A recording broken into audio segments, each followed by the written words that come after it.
ওম তৎসৎ।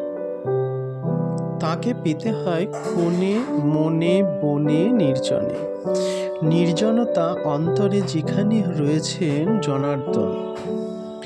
তাই দলে পড়ে দীক্ষাও নিতে নেই।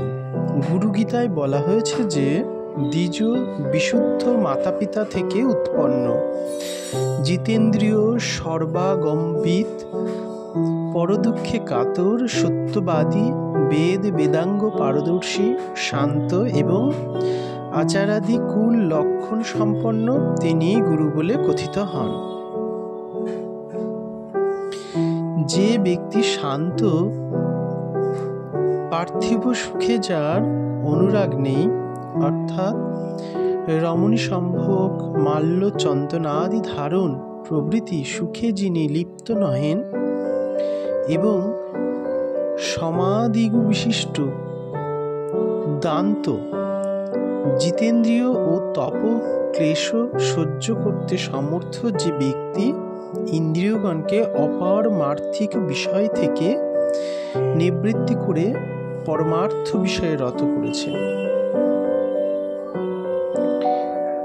কুলীনঞ্চ সদ বংশজাত ও সদাচার পরায়ণ, বিনীত, অভিমান গর্বাদিরূপ ঔদ্ধত্য দোষশূন্য, শুদ্ধ বেশবান, পট্ট কাষায়াদি পবিত্র বস্ত্রধারী, শুদ্ধাচার, বিধানানুসারে সন্ধ্যা ক্রিয়াদিতে নিযুক্ত, সুপ্রতিষ্ঠ, কীর্তিমান, শুচি, পবিত্র, দক্ষ, ধ্যান ও যোগ সাধনাদি ক্রিয়াবিদ, সুবুদ্ধিমান, সৎ জ্ঞান পূর্ণ, অর্থাৎ যার চিত্ত ভ্রান্তি দ্বারা অভিভূত নয়, আশ্রমী, গার্হস্থ্যাদি আশ্রমে অধিষ্ঠিত, অর্থাৎ যে ব্যক্তি উদাসীন নয়, ধ্যাননিষ্ঠ, জগদীশ্বরের চিন্তায় অভিনিবিষ্ট, তন্ত্রমন্ত্র বিশারদ, শাস্ত্র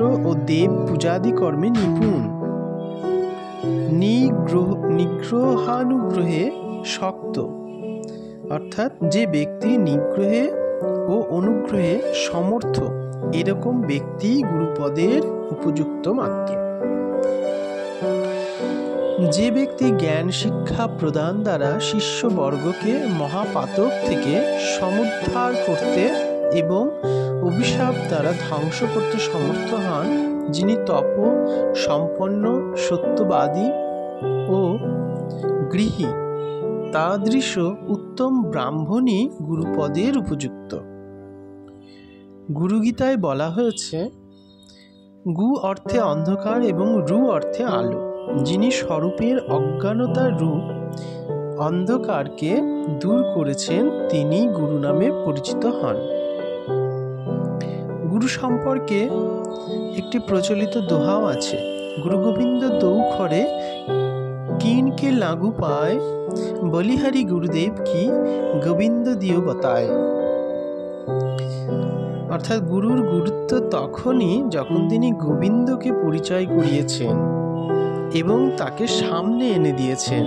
গোবিন্দকে জানালেন না, অথচ গুরু সেজে গেলেন, এ এক প্রবঞ্চনা মাত্র। গুরুর গুরুত্ব তখনই হবে যখন গুরুর সঙ্গে গোবিন্দও উপস্থিত থাকেন। গুরু গোবিন্দ দৌ ঘরে, অর্থাৎ যিনি পাইয়ে দিয়েছেন। প্রকৃত সদ্গুরুর গুরুত্ব বা বৈশিষ্ট্য হল যখন তিনি গোবিন্দের সঙ্গে মিলন ঘটিয়ে দেন। যিনি গোবিন্দের মিলন ঘটান না, কেবলমাত্র নানা উপদেশের কথাই বলেন, তিনি সদ্গুরু নন। এরকম গুরুর নকল কেবল অজ্ঞানী শিষ্যদের প্রবঞ্চিত করে। প্রকৃত সদ্গুরু তিনি যার হৃদয়ে শিষ্যের কল্যাণের ইচ্ছা থাকে, যার মধ্যে শিষ্য করার ইচ্ছা, অর্থের বাসনা, বাড়িঘর করার আকাঙ্ক্ষা, মান সম্মানের ইচ্ছা, নিজেকে প্রতিষ্ঠিত করার ইচ্ছা থাকে, তার দ্বারা অন্যের কল্যাণ তো দূরের কথা, সে নিজের কল্যাণও করতে পারে না।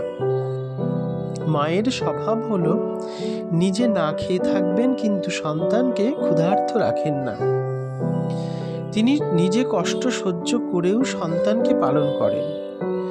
প্রকৃত সদ্গুরু তিনিই হন যাকে শিষ্যরূপে গ্রহণ করে তাকে উদ্ধার করে দেন।